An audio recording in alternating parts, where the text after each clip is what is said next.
اب ہم آتے ہیں سیدنا صالح علیہ السلام کے قصے کی طرف۔ دن گزرتے گئے اور لوگ ایک بار پھر ابلیس لعین کے وسوسے میں آ کر کفر کی طرف پلٹ آئے، کیونکہ ابلیس کسی بھی شخص کو وسوسے میں ڈالے بغیر نہیں چھوڑتا۔ اس طرح ایک بار پھر کفر پھیل گیا، چنانچہ اللہ نے ان کی ہدایت کے لیے صالح علیہ السلام کو مبعوث فرمایا۔ یہ سمود کے پوتوں میں سے ایک عربی نبی تھے۔ ان کا نسب نامہ اس طرح ہے: صالح بن عبید بن سیاف بن ماشح بن عبید بن حاضر بن سمود بن ارم بن سام بن نوح علیہ السلام۔ گویا صالح علیہ السلام کا تعلق قوم سمود سے تھا، اور یہ قوم عاد کی نسل سے تھی۔ سمود کی قوم نے یمن کو خیرباد کہا اور جزیرے سے شمال کی طرف منتقل ہو گئے، پھر وہاں ہجر نامی ایک بستی میں جا ٹھہرے۔ قرآن کریم کی سورۃ الحجر اسی بستی کے نام سے موسوم ہے۔ قوم عاد کا تذکرہ سورۃ الحجر کے علاوہ سورۃ الاحقاف اور سورہ ہود میں بھی ہے۔ اللہ تعالیٰ سورۃ الحجر آیت 80 میں فرماتے ہیں: اور ہجر والوں نے بھی رسولوں کو جھٹلایا۔ ہجر قوم سمود کا مرکزی شہر تھا۔ اب وہ مدائن صالح کے نام سے مشہور ہے۔ یہ شہر مدینہ منورہ کے شمال مغرب میں 380 کلومیٹر کے فاصلے پر واقع ہے۔ یہ لوگ بھی پہاڑوں کو تراش کر گھر بناتے تھے۔ یہ صنعت اور کاریگری انہوں نے قوم عاد سے وراثت میں پائی تھی۔ اللہ تعالی سورۃ الفجر آیت 9 میں فرماتے ہیں: اور قوم سمود کے ساتھ کیا کیا جنہوں نے وادی میں بڑے بڑے پتھر تراشے تھے۔ قرآن مجید میں اللہ تعالیٰ ایک مقام پر فرماتے ہیں: اور ہم نے قوم عاد اور سمود کو غارت کیا جن کے بعض مکانات آپ کے سامنے ظاہر ہیں۔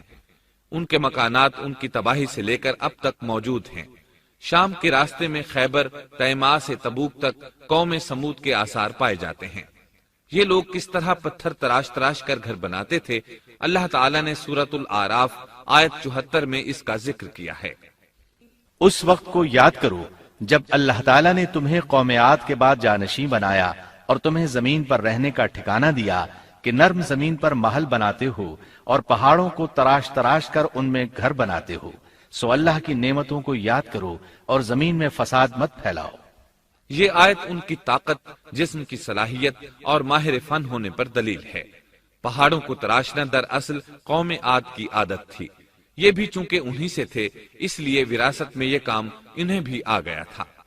جس طرح اللہ نے عاد کو اپنی نعمتوں سے نوازا تھا، اسی طرح سمود کو ان سے بڑھ کر نعمتیں دی تھی۔ اللہ تعالیٰ صالح علیہ السلام کی زبانی ان سے فرماتے ہیں: اے قوم سمود، کیا تمہیں ان چیزوں میں بے فکری سے رہنے دیا جائے گا، یعنی باغات، چشموں، کھیتوں اور کھجوروں میں جن کا خوشہ ملائم ہے، اور تم پہاڑوں کو تراش کر پرتکلف گھر بناتے ہو؟ پس اللہ سے ڈرو اور میرا کہنا مانو۔ لیکن ان لوگوں نے ہر طرح سے قوم عاد کی پیروی کی، نصیحت پکڑنے کی بجائے بتوں کی عبادت شروع کر دی۔ اللہ نے ان کے درمیان صالح علیہ السلام کو مبعوث فرمایا۔ آپ نبوت ملنے سے پہلے بھی عقل مند اور علم والے تھے، باعزت گھرانے سے تعلق رکھتے تھے، اپنے معاملات میں لوگ ان سے مشورے لیتے تھے، لہٰذا انہیں ایک خاص مقام حاصل تھا۔ لیکن جب آپ نے انہیں ایک اللہ پر ایمان لانے، اس کے سوا کسی کی عبادت نہ کرنے کی دعوت دی تو ان کا ساتھ چھوڑ گئے۔ جواب میں ان سے کہنے لگے: اے صالح، اس سے پہلے تو ہم تجھ سے بہت کچھ امیدیں لگائے ہوئے تھے۔ مطلب یہ کہ پہلے تو ہمارے نزدیک آپ کا بہت مرتبہ تھا، مقام تھا، ہمیں آپ سے بہت امیدیں تھیں، لیکن آپ نے تو یہ باتیں کہہ کر ہماری ساری امیدوں پر پانی پھیر دیا۔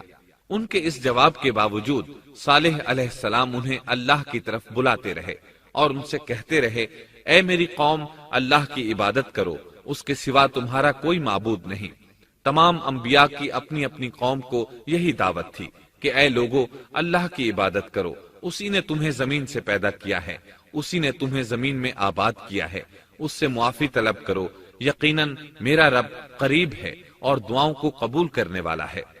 اے میری قوم، تم نیکی سے پہلے برائی کی جلدی کر رہے ہو، اللہ سے معافی کیوں نہیں مانگتے کہ تم پر رحم کیا جائے؟ اللہ سے ڈرو، میری اطاعت کرو، حد سے گزر جانے والے بے باک لوگوں کی اطاعت سے باز آؤ، وہ ملک میں فساد پھیلا رہے ہیں اور اصلاح نہیں کرتے۔ صالح علیہ السلام نے ہود علیہ السلام کی طرح اپنی قوم کو نصیحت کی، لیکن ان ظالموں نے بھی اسی طرح کفر کیا جیسے قوم عاد نے کیا تھا۔ کہنے لگے یہ کیسے ہو سکتا ہے کہ ہم اپنے میں سے ایک شخص کے تابع ہو جائیں؟ اس اکیلے کی اتنی زیادہ فضیلت کی آخر کیا وجہ ہے؟ ہم نہیں مان سکتے کہ ہم میں صرف اسی ایک پر اللہ کی باتیں نازل ہوتی ہیں۔ پھر وہ اس سے بھی آگے بڑھے اور اللہ کے نبی کو کھلے الفاظ میں پرلے درجے کا جھوٹا کہا، جادوگر کہا۔ پھر یہ سرکش اور کافر لوگ صالح علیہ السلام کے ساتھ ایمان لانے والے کمزور غریب لوگوں کو مخاطب کر کے کہنے لگے، کیا تم صالح پر ایمان رکھتے ہو؟ ہم تو اس کے منکر ہیں۔ اس طرح صالح علیہ السلام دن رات انہیں دعوت دیتے رہے، یہاں تک کہ یہ لوگ صالح علیہ السلام سے کہنے لگے، تم نے اور تمہارے ساتھیوں نے ہمارے اندر نحوست پھیلا رکھی ہے اور اسی لیے ہم مشکلات اور مصائب کا شکار ہیں، لہٰذا تم ہم سے دور ہو جاؤ۔ صالح علیہ السلام نے انہیں جواب دیا، تم پر نحوست اللہ کی طرف سے ہے، تم فتنے میں پڑے ہوئے لوگ ہو۔ پھر اس کے بعد وہ لوگ صالح علیہ السلام سے مکمل طور پر دشمنی کرنے لگے اور انہوں نے آپ کو یہاں تک کہہ دیا کہ آپ ہماری مجلس میں نہ آیا کریں کیونکہ آپ منحوس ہیں۔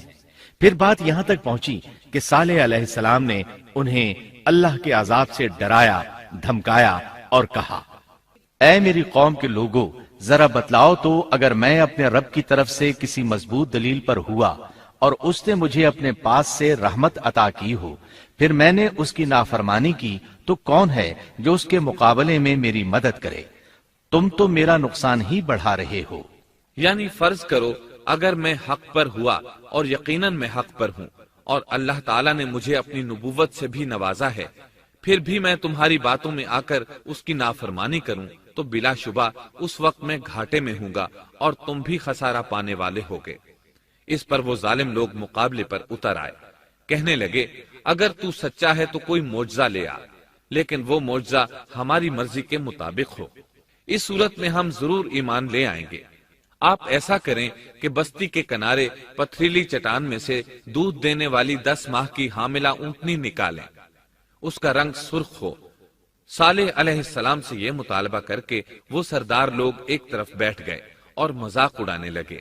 ایک کہنے لگا اونٹنی 10 ماہ کی ہو، حاملہ ہو، دوسرا کہنے لگا لازمی طور پر اس کا رنگ سرخ ہو، پھر ایک تیسرا سردار بولا اس کی کھال پر بہت زیادہ اون ہو، چوتھا بولا موٹی تازی ہو، ہم نے پہلے اس قسم کی اونٹنی دیکھی نہ ہو، پانچواں بولا وہ اتنی بڑی ہو کہ اکیلی ایک دن تمام کنویں کا پانی پی جائے اور دوسرے روز ہم پیئیں۔ یہ لوگ اسی طرح مذاق اڑا رہے تھے کہ صالح علیہ السلام نے ان سے کہا، اگر تمہاری مطلوبہ اونٹنی تمہیں مل جائے تو کیا تم ایمان لے آؤ گے؟ سب نے مل کر کہا، ہاں ضرور لے آئیں گے۔ صالح علیہ السلام نے فرمایا، تب تم ایک دن سب لوگوں کو جمع کر لو۔ مقررہ دن وہ لوگ جمع ہو گئے۔ ان کی موجودگی میں صالح علیہ السلام نے اللہ سے دعا کی، زمین پر زلزلہ طاری ہوا، ان کی آنکھوں کے سامنے چٹان پھٹی اور اس سے بالکل ویسی ہی اونٹنی نکلی جیسا کہ ان کا مطالبہ تھا۔ انہوں نے اپنی زندگی میں ایسی اونٹنی کبھی نہیں دیکھی تھی، اس میں وہ تمام صفات موجود تھیں جن کا ذکر ان لوگوں نے کیا تھا۔ اللہ تعالیٰ صالح علیہ السلام کی زبانی سورہ ہود آیت 64 میں فرماتے ہیں، اے میری قوم، یہ اللہ کی بھیجی ہوئی اونٹنی ہے، یہ تمہارے لیے ایک معجزہ ہے، اب تم اسے اللہ کی زمین میں کھاتی ہوئی چھوڑ دو اور اسے کسی طرح کی تکلیف نہ پہنچاؤ، ورنہ فوری عذاب تمہیں آ پکڑے گا۔ اس اونٹنی کو چونکہ کسی اونٹنی نے جنم نہیں دیا تھا، اس لیے اس کو ناقۃ اللہ یعنی اللہ کی اونٹنی کہا گیا۔ پھر صالح علیہ السلام نے فرمایا، لوگو سن لو، ایک دن یہ اونٹنی پانی پیے گی، ایک دن تم پیو گے، تم میں سے کوئی اسے تکلیف نہ پہنچائے، ورنہ اللہ کا بدترین عذاب تم پر نازل ہوگا۔ سورۃ القمر میں اللہ فرماتے ہیں، بے شک ہم اونٹنی کو ان کے لیے آزمائش بنا کر بھیج رہے ہیں، تم صبر کے ساتھ ان کے انجام کا انتظار کرو۔ اس نشانی کے ظہور کے بعد اللہ تعالیٰ نے صالح علیہ السلام کو مخاطب کر کے فرمایا، تم اب دیکھتے رہو کہ ان کا انجام کیا ہوتا ہے، ان کی سختیوں پر صبر کرو، ان سے کہہ دو کہ پانی پر ایک دن ان کا اختیار ہوگا اور ایک دن اس اونٹنی کا، خبردار کوئی زیادتی نہ کرے اور اس اونٹنی کو پانی پینے سے نہ روکے۔ سورۃ الشمس میں اللہ تعالیٰ فرماتے ہیں کہ ان سے اللہ کے رسول نے فرما دیا تھا کہ اللہ کی اونٹنی کی اور اس کے پانی پینے کی باری کی حفاظت کرو، یعنی اسے نہ تو پانی پینے سے روکو اور نہ ہی اسے کوئی تکلیف پہنچاؤ۔ اس معجزے کو دیکھ کر لوگ دو گروہوں میں بٹ گئے۔ بہت کم لوگوں نے صالح علیہ السلام کی پیروی کی، ان پر ایمان لائے، جبکہ اکثر لوگ پھر بھی اپنے کفر پر ڈٹے رہے۔ اللہ تعالیٰ فرماتے ہیں ان لوگوں نے خود معجزے کا مطالبہ کیا تھا، لیکن اس کو اپنی آنکھوں سے دیکھنے کے باوجود ظلم پر اڑے رہے اور کفر پر اصرار کرتے رہے۔ سورۃ الحجر آیت 81 میں اللہ فرماتے ہیں اور انہیں ہم نے اپنی نشانیاں بھی عطا فرمائی تھیں، لیکن پھر بھی وہ ان سے گردن موڑنے والے ہی رہے۔ اسی طرح سورہ بنی اسرائیل میں اللہ تعالیٰ فرماتے ہیں ہم نے قوم سمود کو نشان کے طور پر اونٹنی عطا فرمائی تھی، لیکن انہوں نے اس پر ظلم کیا۔ بلا شبہ وہ ایک واضح نشانی تھی، کوئی شخص یہ نہیں کہہ سکتا تھا کہ جادوگروں نے اسے پیدا کیا ہے۔ وہ اونٹنی ان میں موجود رہی، ان کے علاقے میں جہاں چاہتی چرتی، جب کنویں پر پانی پینے جاتی تو سارا پانی پی جاتی، وہ لوگ اس کا دودھ پیتے، دودھ سب کے لیے کافی ہو جاتا۔ ان کی آنکھوں کے سامنے اس نے ایک بچے کو جنم دیا، وہ شکل صورت میں بالکل اپنی ماں جیسا تھا، لوگ اسے دیکھ کر تعجب کرتے، بچہ اونٹنی کے ساتھ رہتا، یہ ایک واضح نشانی تھی، اس پر جادو کا گمان کیا ہی نہیں جا سکتا تھا۔ وہ اونٹنی ایک عرصے تک ان لوگوں میں رہی۔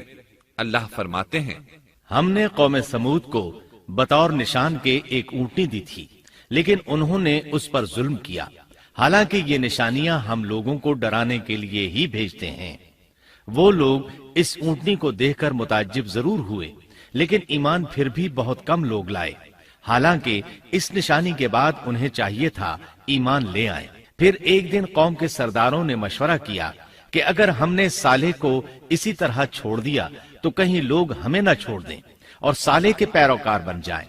اس اونٹنی نے تو ہمیں مصیبت میں ڈال دیا ہے، ہم پورا ایک دن پانی کو چھو بھی نہیں سکتے، کیونکہ یہ سارا دن پانی پیتی رہتی ہے۔ پھر یہ اس قدر دیو ہیکل ہے کہ اسے دیکھ کر ہماری بکریاں بھاگ جاتی ہیں، اونٹ اسے دیکھ کر خوفزدہ ہو جاتے ہیں، لہٰذا ہمیں چاہیے کہ اس سے چھٹکارا حاصل کر لیں۔ وہ آپس میں مشورہ کرتے رہے، آخر انہوں نے ایک آدمی منتخب کیا۔ مورخین کا اس پر اتفاق ہے کہ اس کا نام قدار بن سالف تھا، اس کے ساتھ اس کا ایک ساتھی بھی تھا۔ ان دونوں نے مل کر اونٹنی کو قتل کیا۔ اللہ تعالیٰ سورۃ القمر آیت 29 اور 30 میں فرماتے ہیں پھر انہوں نے اپنے ساتھی کو بلایا، تب اس نے ہاتھ بڑھایا اور اس کی کونچیں کاٹ دیں، پھر دیکھا ہمارا عذاب اور ڈراوا کیسا تھا۔ اس قدار کے بارے میں نبی کریم صلی اللہ علیہ وسلم کا ارشاد ہے کہ پہلے لوگوں میں سے سب سے زیادہ بدبخت یہی تھا۔ اللہ تعالیٰ نے قرآن مجید میں اس کا ذکر یوں فرمایا ہے فَنَادَوْا صَاحِبَهُمْ، پھر انہوں نے اپنے ساتھی کو پکارا۔ سورۃ الشمس میں اللہ فرماتے ہیں جب ان میں بڑا بدبخت شخص اٹھ کھڑا ہوا، یہ بدبخت قدار اٹھا، اپنے ساتھی کو ساتھ لیا اور اونٹنی کو قتل کرنے کے لیے تیار ہو گئے۔ آپس میں مشورہ ہوا کہ یہ نہ کہا جائے ہم نے اسے قتل کیا ہے، اس طرح باقی لوگوں نے بھی ان سے اتفاق کیا۔ اللہ تعالیٰ سورہ نمل آیت 48 میں فرماتے ہیں اور اس شہر میں 9 آدمی ایسے تھے جو زمین میں فساد کرتے تھے اور اصلاح نہیں کرتے تھے۔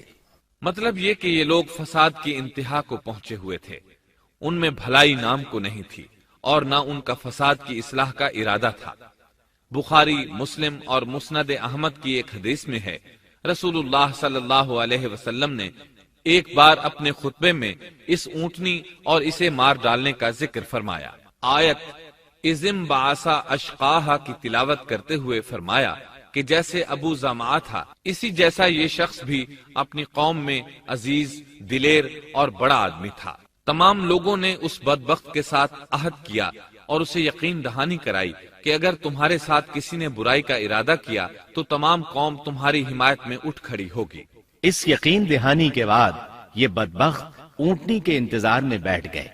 اونٹنی پہاڑ کی طرف سے آتی تھی اور پانی پی کر واپس چلی جاتی تھی، یہی اس کا معمول تھا۔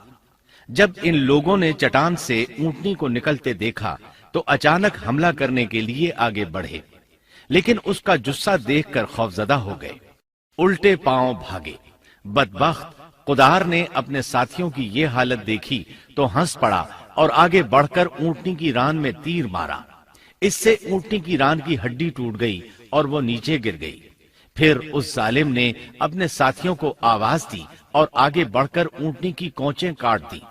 سورۃ الشمس میں اللہ تعالیٰ فرماتے ہیں، ان لوگوں نے اپنے پیغمبر کو جھوٹا سمجھ کر اس اونٹنی کی کونچیں کاٹ دی، پس ان کے رب نے ان کے گناہوں کے باعث ان پر ہلاکت ڈالی اور پھر ہلاکت کو عام کر دیا اور اس بستی کو برباد کر دیا۔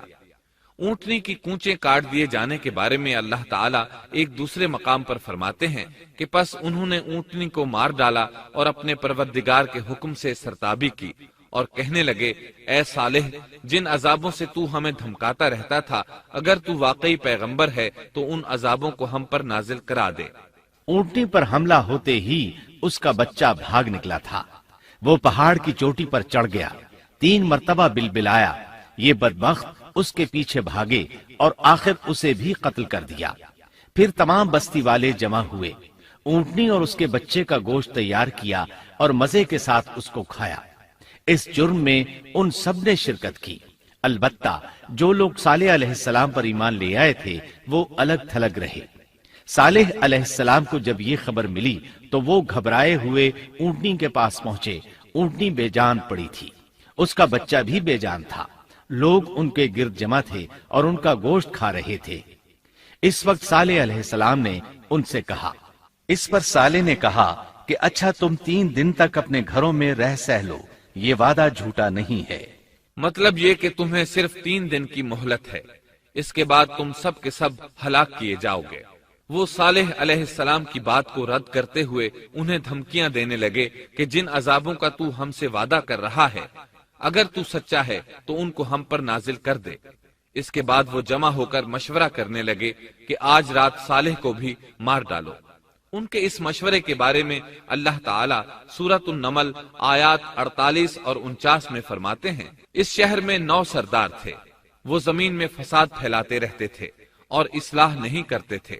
انہوں نے آپس میں بڑی بڑی قسمیں کھا کھا کر عہد کیا کہ رات ہی کو صالح اور اس کے گھر والوں پر چھاپا ماریں گے اور اس کے وارثوں سے صاف کہہ دیں گے کہ ہم اس کے اہل کی ہلاکت کے وقت موجود نہیں تھے اور ہم بالکل سچے ہیں۔ اب یہ لوگ صالح علیہ السلام کے گھر کی طرف چلے۔ اللہ تعالیٰ سورۃ النمل آیات 50 اور 51 میں فرماتے ہیں، اور انہوں نے ایک داؤ کھیلا، سو ہم نے بھی ایک ایسا داؤ کھیلا کہ انہیں خبر بھی نہ ہوئی۔ پھر دیکھو کہ ان کے داؤ کا کیا انجام ہوا، ہم نے انہیں اور ان کی ساری قوم کو ہلاک کر دیا۔ صالح علیہ السلام کا گھر پہاڑ کی بلندی پر تھا۔ یہ فسادی لوگ ابھی اوپر چڑھ رہے تھے کہ زمین حرکت کرنے لگی۔ ایک چٹان اوپر سے لڑھکتی ہوئی آئی اور ان تمام کو پیس کر رکھ دیا۔ ان 9 فسادی لوگوں کی ہلاکت کے ساتھ ہی اللہ کے عذاب کی ابتدا ہو چکی تھی۔ چنانچہ صالح علیہ السلام نے اپنے ساتھیوں کے ساتھ اس بستی کو چھوڑ دیا، یعنی وہ ہجر کے علاقے سے نکل گئے۔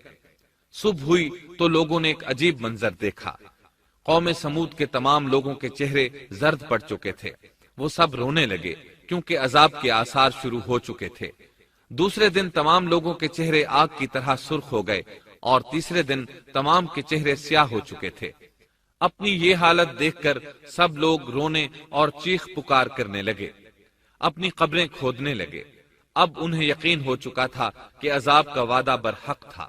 اللہ تعالیٰ نے انہیں پہلی قوموں کی طرح ایک قسم کا عذاب نہیں دیا تھا، جیسے قوم نوح کو صرف طوفان کے ذریعے ہلاک کیا گیا، قوم عاد کو صرف طوفانی ہوا کے ذریعے ہلاک کیا گیا، لیکن قوم سمود کو اللہ تعالیٰ نے طرح طرح کے عذابوں سے دوچار کیا، اس لیے کہ انہوں نے اپنی مطلوبہ شرط پوری ہونے کے باوجود ایمان قبول نہیں کیا تھا۔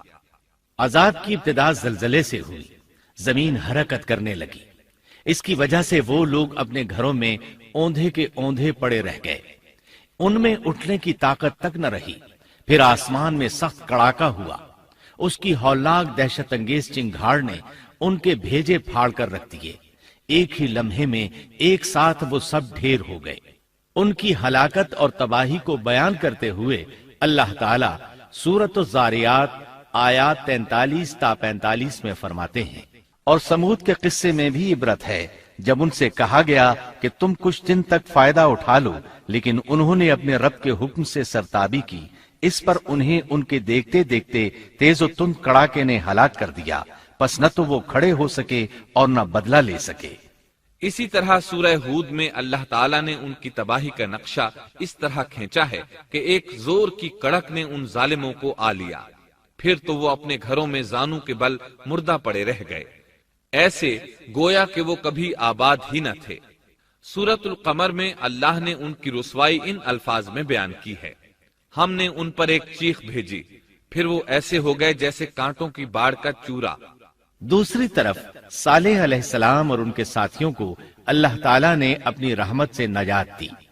اللہ تعالیٰ سورہ ہود آیت 66 میں فرماتے ہیں، پھر جب ہمارا فرمان آ پہنچا ہم نے صالح اور ان پر ایمان لانے والوں کو اپنے فضل سے اس سے بچا لیا اور اس دن کی رسوائی سے بھی، یقیناً تیرا پروردگار نہایت توانا اور غالب ہے۔ اس قوم کے آثار آج تک باقی ہیں، مدینہ منورہ کے شمال مغرب میں ان کے گھر موجود ہیں، اب یہ علاقہ مدائن صالح کے نام سے مشہور ہے۔ سورۃ النمل میں اللہ تعالیٰ فرماتے ہیں، پس یہ ان کے گھر ہیں جو ان کے ظلم کے سبب ویران پڑے ہیں، بے شک اس میں دانش مندوں کے لیے نشانیاں ہیں۔ اللہ تعالیٰ نے ان کے نشانات کو آج تک باقی رکھا ہے تاکہ بعد میں آنے والوں کو یقین ہو جائے اور کسی قسم کا شک نہ رہے۔ عذاب کے آثار نمودار ہونے پر صالح علیہ السلام نے ان سے فرمایا تھا، اے میری قوم، میں نے تمہیں اپنے پروردگار کا حکم پہنچا دیا تھا اور میں نے تمہاری خیر خواہی کی، لیکن تم لوگ خیر خواہوں کو پسند نہیں کرتے۔ اس کے بعد صالح علیہ السلام اپنے ساتھیوں کے ساتھ وہاں سے ہجرت کر کے فلسطین آ گئے، وہیں رملہ نامی بستی میں رہنے لگے اور یہیں آپ کی وفات ہوئی۔ نبی کریم صلی اللہ علیہ وسلم صحابہ کرام رضی اللہ عنہم کے ساتھ تبوک تشریف لے گئے تو آپ نے مدائن صالح کے قریب قیام فرمایا تھا۔ صحابہ نے ان کنووں سے پانی لے لیا جو قوم سمود کے استعمال میں رہے تھے، کچھ برتن بھی وہاں سے لے لیے۔ آپ کو پتہ چلا تو آپ نے حکم فرمایا، ان برتنوں کو توڑ دو اور اس پانی کو بہا دو اور اس پانی سے جو کھانا تیار کیا ہے اس کو الٹ دو۔ آپ نے انہیں ان گھروں میں داخل ہونے سے بھی روک دیا جن میں اللہ کا عذاب نازل ہوا تھا۔ آپ صلی اللہ علیہ وسلم نے فرمایا، میں ڈرتا ہوں تم پر بھی ایسا عذاب نہ آ جائے جیسا ان پر آیا تھا، اس لیے ان کے علاقے میں داخل نہ ہوا کرو، اور اگر داخل ہونا پڑ جائے تو روتے ہوئے داخل ہوا کرو، اور رونا نہ آئے تو رونے جیسی شکلیں بنا لیا کرو تاکہ تمہارا شمار ظالموں میں نہ ہو۔ اللہ تعالیٰ فرماتے ہیں، آگاہ رہو، قوم سمود نے اپنے رب سے کفر کیا، سن لو ان سمودیوں پر پھٹکار ہے۔ قرآن میں ان کا قصہ 26 سے زائد مرتبہ بیان کیا گیا ہے۔ اس کے بعد لوگ ایمان کی حالت میں امن چین کی زندگی بسر کرنے لگے، لیکن پھر نئے سرے سے ان میں خرابی پیدا ہوئی۔ شیطان نے پھر اپنا کام دکھایا، ان کے دلوں میں وسوسہ ڈالا اور فلسطین، عراق، مصر اور جزیرے کے نواحی علاقوں میں شرک پھیل گیا۔ لوگ ایک بار پھر کفر کی طرف پلٹ پڑے۔ اس پورے قصے میں چند عبرتیں ہیں، آئیے ذرا ان کا بھی ذکر ہو جائے۔ اللہ تعالیٰ کی اونٹنی اگرچہ سیدنا صالح علیہ السلام کی نبوت کا ایک نشان تھی، ان کی سچائی کا ثبوت تھی، لیکن قرآن کریم کی وضاحت یہ ہے کہ وہ قوم سمود کی آزمائش کے لیے تھی اور وہی ان کی ہلاکت کا نشان ثابت ہوئی، جیسا کہ سورۃ القمر میں اللہ تعالیٰ فرماتے ہیں، بے شک ہم اونٹنی کو ان کی آزمائش اور امتحان کے لیے بھیجنے والے ہیں، پس تو ان کے انتظار میں رہ اور صبر اختیار کر۔ سنت اللہ یہ رہی ہے کہ اگر وہ اپنے پیغمبر کو کسی قوم کی ہدایت کے لیے بھیجے اور قوم اس کی ہدایت پر کان نہ دھرے تو ضروری نہیں کہ وہ قوم ہلاک کر دی جائے، لیکن جو قوم اپنے نبی سے اس وعدے پر نشان طلب کرے کہ اگر ان کا مطلوبہ نشان ظاہر ہو گیا تو وہ ایمان لے آئیں گے، اور پھر نشان آ جانے کے بعد وہ ایمان نہ لائے تو اس قوم کی ہلاکت یقینی ہے۔